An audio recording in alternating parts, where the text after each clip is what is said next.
us off here to kick off the final day here in our home away from home in New York City in the Disney and ESPN studios.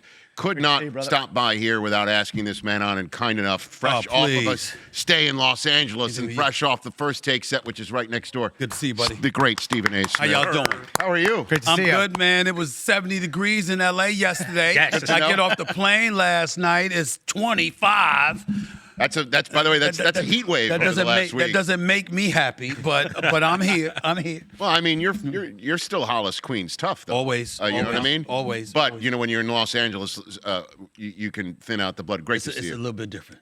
This place is incredible. It is. I mean, for us to hang out here all week long, Get Up here, First Take there, we're here when Get Up's out, and then everybody else around here. Now I know when I saw you on The View the other day. It's just you're just walking down the hallway. It's unbelievable. It's 20 feet. It's 20 feet. Good Morning America is 50 feet. I'm like, this is why they did it. You know what I'm saying? It ain't hard to get these people on the show. They right here. You got no excuse. Yeah, that's right. So let's just jump in because I know you're heading off to your one of your many other shows. Yeah. The best team in the National Football League, in your opinion, entering the final 4 weeks of the season is? It's tough one. I'm going to go with the Los Angeles Rams. You are. I just think that Matthew Stafford is playing out of his mind. Puka Nacua is big time. Vontae Adams, with what he's doing as a reliable weapon in the red zone, obviously, and getting touchdowns, closing the deal for you. And that defense is special enough to make that kind of noise. And I think that Sean McVay is arguably the best coach in all of football. I think right now, coach of the year is between Vrabel and Ben Johnson, in my estimation, because of what's been going on in New England and Chicago, what the expectations were, what they've done to exceed them. But Sean McVay is just a steady hand, and I found myself actually fantasizing. Okay. Just like you had Brandon Graham come out of retirement to play for the Philadelphia. What if Aaron Donald had decided to do that for the Los Angeles Rams? I mean, it ain't going to happen in all likelihood, but you watching the Rams play this year, seeing how formidable they are, I actually found myself fantasizing about Aaron Donald returning to the Los Angeles Rams because I think they're a big-time team, and I think they have a big-time coach. Well, I mean, I can pretty much say with certainty that the Rams have called Aaron Donald about that more times than the Colts have called Phillip Rivers. You know, I just don't think Aaron wants to do it, but it would obviously put the Rams even on a different plane. Yeah. On the opposite end of the spectrum, you've got two 15-win teams from last year, Chiefs and the Lions on the outside looking in. The Lions have a much better shot to make it than the Chiefs, who really need a lot to get some help. You've got the Vikings, 14 wins from last year, definitely not making the playoffs. Commanders, 12 wins from last year, same thing. It seems to be completely turned upside down. If you had to name the team that's disappointed you the most this season, I gave you a little bit of a platter there. I would say it's the Baltimore Ravens. I mean, I expected a hell of a lot more from the Baltimore Ravens. I can't believe what I'm seeing from them. I mean, you've got Lamar Jackson, you've got Derrick Henry, you've got Zay Flowers and Bateman and these boys. You've got Andrews as a tight end. You've got Likely. You're looking at these guys and like, what the hell is going on? Where's the signature defense? Where's the signature toughness? You always knew it was going to be a war with the Baltimore Ravens, and they'd win more than they'd lose. And now you don't see that. You're seeing an offensive coordinator that's forgetting half the time that Derrick Henry's his running back. You're looking at Lamar Jackson has been playing with injuries, but even as he's come back and looked a bit healthier, his game hasn't been indicative of that because it's been a bit sluggish compared to what we're accustomed to seeing from him. They're not finding ways to win. And then I think about Baltimore and Buffalo. Buffalo's not in that category in relation to your question, of course. But I think about them in this way. I think the window of opportunity is rapidly closing. Once upon a time, it was Patrick Mahomes. And then we looked at Josh Allen with Lamar Jackson. Who's going to knock him off his pedestal? Right. Which one of y'all are going to get it done? Because you got to get it done. And it was a 3-horse race. New England saying, nah, it's a new day. Denver saying, nah, it's a new day. Denver was on 10 straight. They haven't lost a home game in 14 months. They're like, nah, it's a new day. The Chargers are like, it's a new day. The Texans are coming. Yes. I believe that the Texans are the sleeper to come out of the AFC with their defense, which is ferocious as it gets. I'm just looking at this and I'm saying, how could Baltimore have fallen like this? I mean, they still got a chance, but they don't look good. They just don't. It's been difficult for, I think, a lot of us in the national media to wrap our arms around the idea that it is a new day. Yeah. That there are a lot of teams coming for a new day. And it's been difficult to watch what the Eagles have gone through over the last 3 weeks, but the pieces are still there. What the rest of the iceberg looks like. The problem with the Philadelphia Eagles is the offensive coordinator. And the reason I say that, it's not him like, oh, my goodness, he doesn't know what he's doing. But here's the problem. He's a first-time coordinator. Mm-hmm. And when you look at Kevin Patullo, he doesn't deserve to have his house egged. Of course not, right. Well, we don't need that kind of belligerence and stuff like that. We get it. But the flip side to it is this. You have the same weapons. A.J. Brown is still there. Devontae Smith is still there. You know, that offensive line, even though Lane Johnson was out, still there. Jalen Hurts is still there. What's going on? Right. And the difference is the offensive coordinator. And, 1 minute you're running the ball more than you're passing it. Another minute you're passing the ball 113 times, but over a 3-game span, we're only running it 60 times. You look at Saquon Barkley. What the hell has happened to him? I went into Monday night's game because I was at the Chargers game against the Eagles, and I walked into the game saying there's an APB out for Saquon Barkley. The LAPD looking for him. Where you go find him? And they found him because he showed up. 122 yards rushing, but they still lost. A.J. Brown has been one of the top 2 receivers in the game over the last 3 weeks. They still lost. A defense that's got a 21-point lead on the Dallas Cowboys. They lose the lead. You're like, what the hell is going on? And they just don't seem to know who they are, what their identity is. And unfortunately, I don't think it's something that you could just turn on and turn up. Because Seattle's going to have something to say about it. LA's going to have something to say about it. And the Detroit Lions showed you, that they're going to have something to say about it as well. Do you think the Cowboys are going to catch him? No. Of course not. Of course not. I mean, I know Michael Irvin's somewhere watching, and I'm laughing. I just knew it would happen. I told everybody, just be patient. Just wait for it. Right. Just wait for it. Everybody was excited. Even I was excited. I was like, you know what? Yeah. I'm like, Jerry's my buddy. That's my Libra buddy right there. Yes. And I said, damn it, I'm tired of rooting for him to lose. I mean, damn it, he's 83 years old. I want him to get something, all right?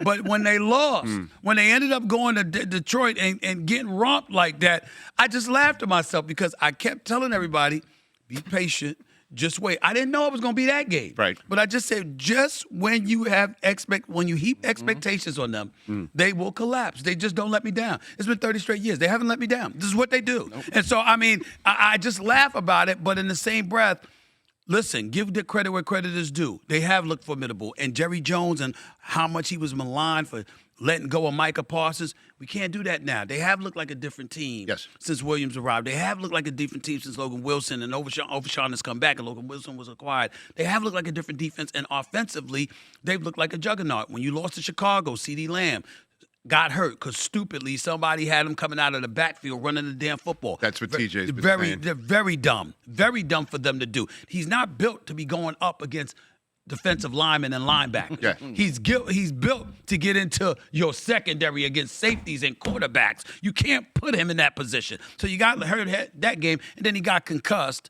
obviously last game or whatever against Detroit. So all of those things you look at and you just say, it's just not going to happen for the Dallas Cowboys this year. But next year, they'll be ready next year. This is what they're going to do. They win the Super Bowl next year. This is what we're going to hear. No, I know you're I know you're friendly with Jerry Jones. No, I know that. And one of my favorite moments of the year is when you were sitting with Jerry in that Monday night game in Dallas against Arizona. Yeah. And when things began to go south, they showed you, and at that point in time, you were like, I gotta get because it's like it's not great when you're around an owner of the NFL and it's going south. I got a lot of love for Jerry Jones. Yes. I've gotten to know him over the years.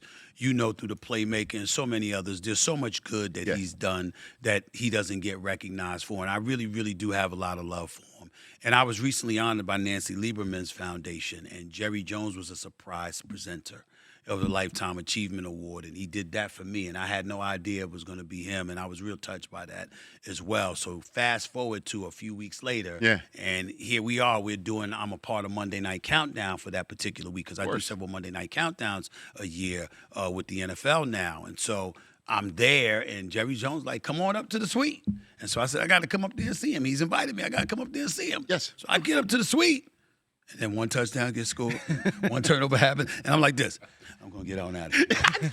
I'm gonna get on out of here, man, because I don't want to, I don't want to. I'm not a bad guy. I know it's hard for people to believe, but I'm actually a very nice guy. I don't want to do that. I don't want to troll you like that to your face. Not to his face like that in his booth. Now, I'm here on television. That's different. I'm doing my radio show. That's different. I'm sitting there on X or something. All right, but damn, in his face and his sweet. Nah, I don't want to do that. That's just classless. I'm not going to do that. When I was up there, I was hoping that the Dallas Cowboys would do well. So he'd have a smile on his face sitting next to me. But as I saw they coming, I was like this.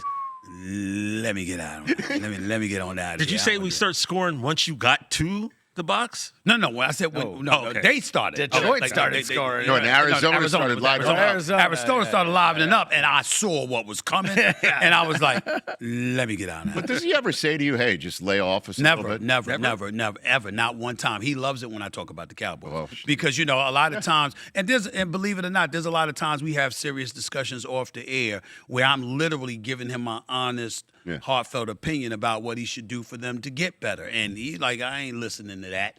And he said, and there's a couple of times he said, see, I did do it. But there are other times where, 80% of the time, like, I'm not listening to a damn thing you saying. This is what I want to do. I'm like, okay, certainly Micah Parsons. I didn't want to see Micah Parsons going. To me, he's a Dallas Cowboy, and he wanted to be a Dallas Cowboy. He just wanted his money, and Jerry didn't want to give it to him. Well, my attitude is if you're going to move him earlier. Why are you waiting until right before the season begins and trading him for 2 late first-round picks? Then that and Kenny Clark for Micah Parsons. Yeah. So a lot of times Jerry's stubbornness, his procrastination gets in the way, but it's my vitriol. I shouldn't say vitriol, but the way I like to troll Cowboys is because of their fans. It's not because of Jerry. It's not because of Michael Irvin. It's not because, even though when Michael Irvin's off tee, when Michael Irvin and I were doing First Take together, I remember when they beat Tampa in the playoffs and Tom Brady and they spanked them. Right. And they had the footage. Michael Irvin walking into the suite with Jerry Jones and the family and hugging everybody. I said, look at him. He's so pathetic. And I was like, this. I said, he got me now because I knew he was looking forward to coming on the air and getting at me. Yep. And I said, what am I going to say? And my girl asked me, well, what you going to say? What you going to say? I said, you'll see. Wait for it. She said, okay. And we went on TV the next morning. And I said, you got 6 days. Because San Francisco was next. I said, you got 6 days, bro.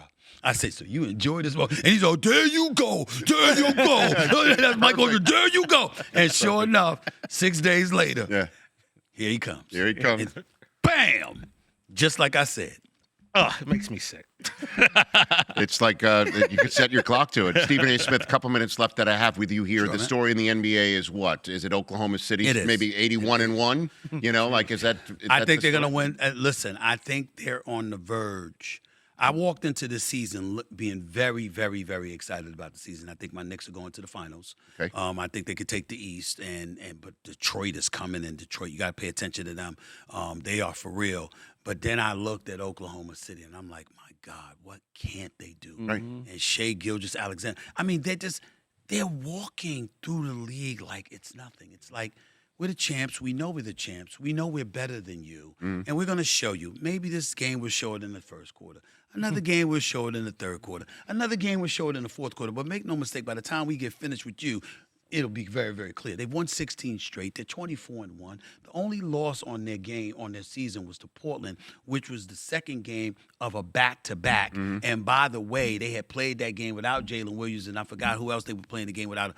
They are just unreal on both sides of the ball. And so I look at them as repeating. I don't see any competition for them right now anywhere. I'm hoping Houston steps up. I was hoping the Lakers would step up, but they can't guard me on the perimeter, and they got a problem with that. So, when you look at it, all of a sudden we were raving about Luka being in shape. Now we're looking at him. He doesn't look to be in the same shape, that level of defensive tenacity we were hoping would ascend. We haven't seen that. You're seeing people attack the Lakers' interior and stuff like that. So you wonder about that. And then you get reminded and say, okay, Denver did take them to 7 games.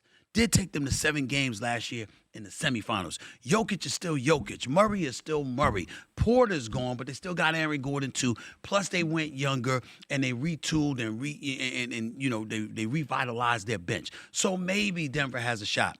But OKC just looks in a class of their own by themselves, and not only a team that's going to win 73 games, but a team that'll coast to it unless they make it difficult for themselves by taking nights off, which I don't see happening. Me neither. Next time we see you, potentially the Super Bowl will be there in Santa Clara watching who? Are you Rams and someone else? Or what do you got? I started the season thinking Philly and Baltimore. Right. Let me put myself on Front Street about that. Yes. I don't think that's going to be the case now. I honestly believe that the Los Angeles Rams are probably going to the Super Bowl. Right. I really, really do. I believe as long as they don't – you can beat Seattle, but you don't want to have to go to Seattle to do it. Mm-hmm. You want them to have to come to SoFi. Going to Seattle is a different monster altogether. But I'm still picking the Rams to likely come out of the NFC. The AFC is a bit tougher because Denver and New England seem to be the two best teams. I don't think it'll be one of them, though. Okay. I'm high on the Texans. I just think their defense is something to behold. With Hunter and Anderson and those boys getting after you, D'Amico Ryan's got them boys on another level. But offensively, do they have enough? That's the question mark, and that's why it's tough right now. But I would tell you, if I had to pick anybody, it would probably be the Houston Texans. Ooh. Texans versus Rams. What a Super Bowl that would be with Stafford and Puka and Devontae in that run game. Yes. Thanks for coming. Man, you're the best. Thank you very much. Always appreciate your time. That's Stephen A. Smith. Tell everyone what you're going to do. Everyone knows. I'm getting ready to go do my show on SiriusXM Mad Dog Sports Radio. I'm on from 1 to 3 p.m. Eastern Standard Time every weekday. I love it. Oh, yeah. All right. And, of course, First Take.